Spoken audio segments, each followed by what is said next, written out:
Banks usually provide student line of credit, and there are two types. Let's say regular line of credit, it depends on the program at the university of college, it depends on the tuition fees and some estimated expenses. And there are professional student line of credit, which are typically given to people who are pursuing like medical or jurisdictional education, who become doctors or lawyers. But a typical student line of credit spans from anywhere probably between 10 and 50,000, again, depending on the program, depending on the estimated expenses and so on. Those are accessible through banks, and during the time of people using that line of credit, they pay interest only.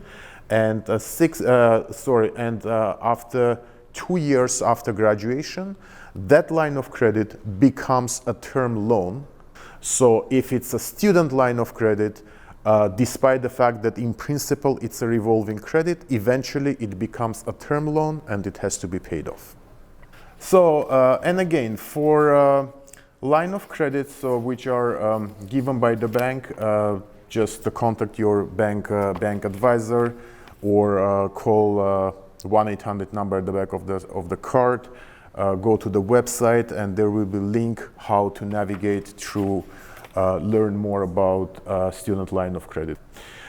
Student loans, like particularly student loans, however, they are provided by government. For example, many of us probably heard about OSAP loan, and there are some other programs. So government has typically low interest on their loans, and typically there is no payment required over the course of studies. However, after graduation, again, there is a certain time period within which graduate student will have to pay it off. In certain circumstances, depending on the family income or student's income, some part of the loan may be forgiven. And scholarships, grants, and bursaries, so like those are obtained through schools. Those are obtained through certain government programs, and again, like there are websites available where people can search and apply. There are several criteria. Again, mainly it's family income or a person's income, some other determining factors too. But the good thing about those is that it doesn't have to be paid back. Student loans provided by the government, again, there are links and resources, or Canada.ca website, Ontario.ca website, and it's highly accessible through Google search how to get the information about the student loans, and same for scholarships and grants and bursaries. So, and of course, our ESP, Registered Education Saving Plan. So, and this is a plan also registered with the government, which is set to help parents and guardians save for children or custodians' education. So this plan has, in my opinion, like many advantages in it. So first, the investment, and again, we have a different investment available, like I said, from simple cash to funds to term deposits through some other investment instruments. So everything what is growing under RESP is tax-free. Again, we like contributor doesn't have to pay interest income taxes like on funds that are grown in RESP. This is not tax deductible. So whatever is contributed to RESP doesn't decrease the contributor's income for tax purposes.